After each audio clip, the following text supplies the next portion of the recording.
Hello दोस्तों, आज मैं आपके सामने डाइस के कुछ प्रॉब्लम सॉल्व करने जा रहा हूँ। मेरे चैनल का नाम है विजय आलम्बा मैथ्स मैजिक। जैसा कि आपको भी पता है, कंपटीशन में डाइस के क्वेश्चंस आता है, 1 से 2 क्वेश्चन आते हैं। तो कैसे प्रॉब्लम्स को सोल्व करते हैं डाइस में? वैसे जनरली हमारे पास 2 तरह की डाइस होती है, एक स्टैंडर्ड डाइस होती है और एक जनरल डाइस होती है। और स्टैंडर्ड डाइस के अंदर मेनली क्या होता है, 2 फेस होते हैं। जैसे एक सामने वाला फेस होगा, एक उसके अपोजिट वाला फेस होगा। और कैसे क्वेश्चन आते हैं एग्जाम के अंदर, जैसे पूछ लेंगे ये 2 डाइस बना रखी है मैंने, एक डाइस को फेंकते हैं, उसकी फोटो क्लिक कर लेते हैं, उसके बाद दूसरी उसी डाइस को फेंका जाता है दोबारा से, उसकी फोटो क्लिक कर ली जाती है। ऐसे 2 डाइस भी दे सकते हैं एग्जाम में हमारे पास, और 2 डाइस की बजाय 4 डाइस भी हमें एग्जाम में मिल सकती है। लेकिन हमें कोई भी 2 डाइस का रिलेशन यूज करके हमें अपने आंसर बताने हैं, ठीक है। चाहे हमें डाइस 4 दे दे, चाहे 3 दे दे, हमें मोस्टली बस 2 डाइस का यूज करना है। और 2 डाइस का यूज करने के लिए हम आंसर कैसे पहुंचेंगे अपने आंसर तक, तो मैं आज वो आपको बताने के लिए जा रहा हूँ। जैसे कि हमारे पास ये डाइस है, 2 डाइस है, एक ही डाइस है मेनली ये। एक डाइस को हमने फेंक के 2 बार इसकी पिक खींच रखी है और 2 अलग अलग नंबर्स हमारे सामने आ चुके हैं।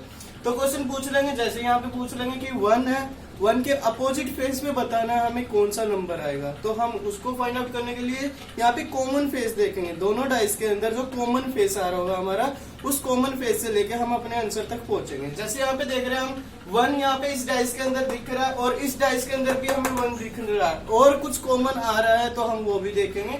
तो हमें दिख रहा है 3 और 3 भी कॉमन है। तो हमारे यहाँ पे 1 और 3, यहाँ पे 1 और 3, ये 2 फेस हमें कॉमन दिख गए हैं, ठीक है।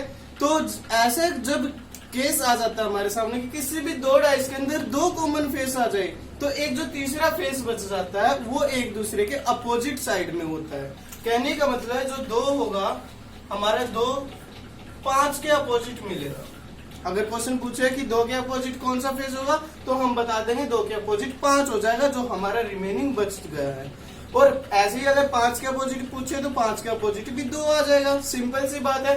अब जो यहाँ पे कॉमन फेस है 1 और 3, इसके अपोजिट क्या हो सकता है? तो 1 के अपोजिट पूछे तुमसे या 3 के अपोजिट पूछे, तो आंसर क्या करना है हमें, क्योंकि 1 के अपोजिट यहाँ पे इस डाइस के अंदर क्या नहीं दिख रहा हमें, ना तो इस डाइस के अंदर 4 है ना 6 है। तो 1 के अपोजिट 4 भी तो हो सकता है, 1 के अपोजिट 6 भी तो हो सकता है। तो हम आंसर 4 पे टिक करें या 6 पे टिक करें? तो अगर ऑप्शन के अंदर अकेला 4 है तो हमें टिक नहीं करना, अकेला 6 है तो भी टिक नहीं करना है। तो फिर इस कंडीशन में कौन सा आंसर टिक करें? तो आंसर टिक करेंगे हम 4 या 6। क्लियर है ये बात? तो क्योंकि 1 के अपोजिट 4 भी तो हो सकता है, 1 के अपोजिट 6 भी हो सकता है। जब तक हम अपने आंसर पे श्योर नहीं होंगे तो हम फाइनल आंसर टिक नहीं करेंगे। तो ऐसे ही 3 के अपोजिट 4 भी हो सकता है, 3 के अपोजिट 6 भी हो सकता है। ऐसे 3 के अपोजिट बताएंगे तो हम आंसर क्या टिक करेंगे? 4 या 6।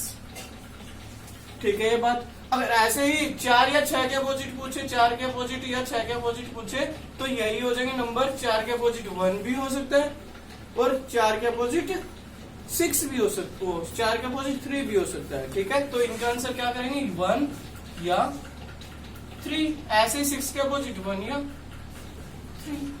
सिंपल सी बात है।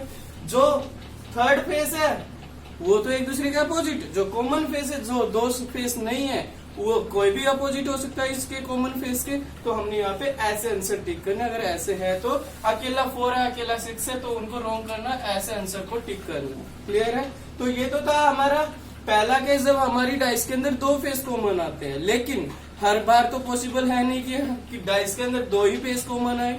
ऐसा भी तो पॉसिबल है कि डाइस के अंदर एक भी फेस कॉमन ना हो या एक ही फेस कॉमन हो। तो उस कंडीशन को कैसे करेंगे, तो देखते हैं अगला केस। यहाँ पे हम देख रहे हैं डाइस के अंदर, सेकंड क्वेश्चन के अंदर हमारी डाइस के अंदर सिर्फ एक ही फेस कॉमन दिख रहा है हमें, और वो कौन सा फेस दिख रहा है? ओनली 3।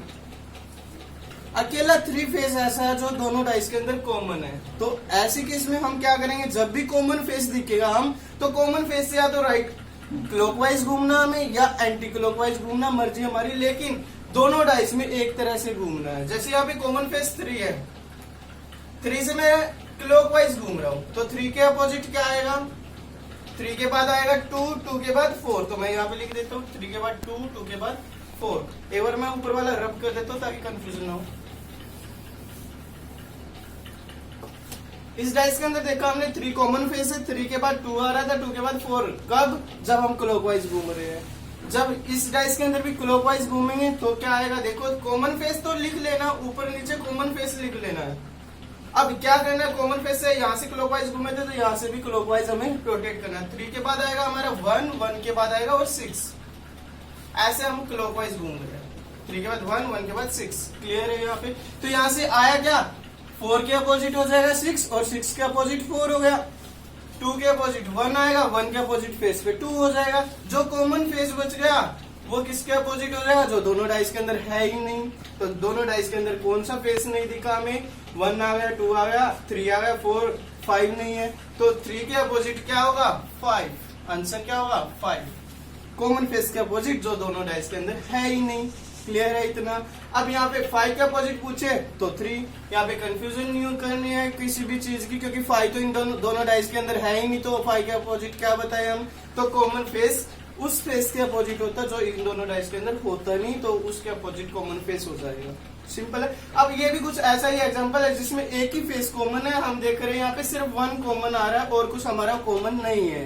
तो इस केस में भी क्या करेंगे हम, 1 से लेके क्लॉकवाइज घूम जाऊं, 1 से लेके क्लॉकवाइज घूम जाऊं, मर्जी आपकी क्लॉकवाइज घूमो या एंटी क्लॉकवाइज घूमो। तो 1 के साथ यहाँ पे हम 1 1 लिख लेते हैं, जो कॉमन फेस है वो लिख लिया मैंने।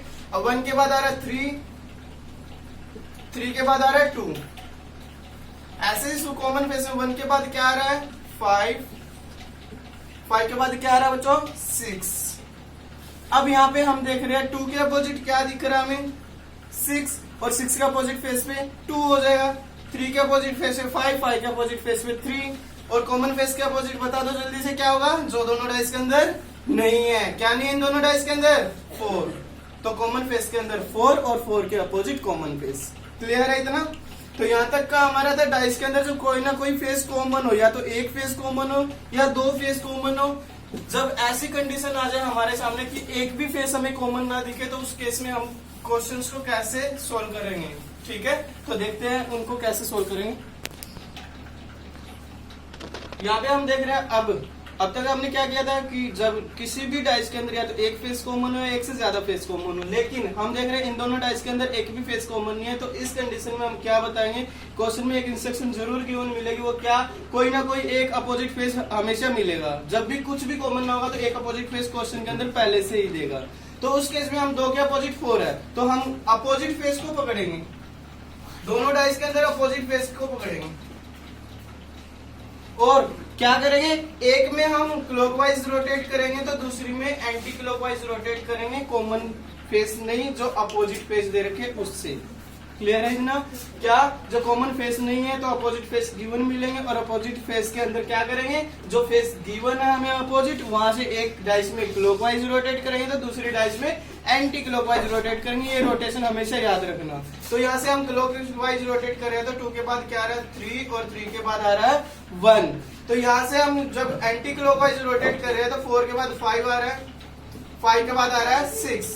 तो यहाँ पे क्या हो गया, 1 के अपोजिट 6 आया और 6 के अपोजिट फेस पे 1 हो जाएगा, 3 के अपोजिट फेस पे 5 हो जाएगा, 5 के अपोजिट फेस पे 3 हो जाएगा। ऐसे 2 के अपोजिट 4, 4 के अपोजिट 2 हमें क्वेश्चन में गिवन है। तो इस तरह से जब भी कोई भी कॉमन फेस हमें डाइस के अंदर ना गिवन हो तो भी हम क्या बता सकते हैं कि कौन सा फेस किस फेस के अपोजिट होगा। तो आई होप आपको क्लियर हो गया होगा कि किस तरह से हम कौन सी फेस के अपोजिट कौन सा फेस आएगा उसको कैसे बताएंगे। तो आप अब इन क्वेश्चंस को करने के लिए सक्षम है। यहाँ पे नंबर की जगह पे एक बात याद रखना, आपको सिंबल्स भी मिल सकते हैं। जैसे यहाँ पे मैंने एक डाइस बनाई है, इस डाइस में नंबर ना देके हमें परसेंटेज, @ या ट्रायंगल, इस तरह से सिंबल्स भी दे सकता है, और सिंबल्स के अपोजिट पूछ लेंगे इसके अपोजिट क्या होगा। तो सेम इसी तरह से प्रोसीजर चलेंगे हमारा, जो मैंने यहाँ पे तरीके बताए हैं अपोजिट फेस निकालने के, बस उसी को फॉलो करना और कुछ नहीं करना। यहाँ पे बस और कुछ नहीं, हमें डॉट भी मिल सकती है, जैसे 1 डॉट मिल जाएगी, 2 डॉट मिल जाएगी, 3 डॉट मिल जाएगी, इनका मतलब वही नंबर है।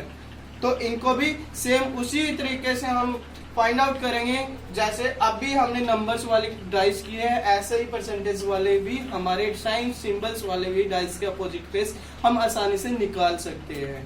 तो अब आप आपको बस इन क्वेश्चंस की प्रैक्टिस करनी है। मेरी अब आपको अगर किसी भी तरह के क्वेश्चंस की दिक्कत आए तो आप कमेंट बॉक्स में मैसेज टाइप करके मुझे बता सकते हैं। मैं आपके क्वेश्चंस का रिप्लाई जरूर करूंगा। और अगर वीडियो अच्छी लगे तो वीडियो को लाइक सब्सक्राइब जरूर कर देना। धन्यवाद।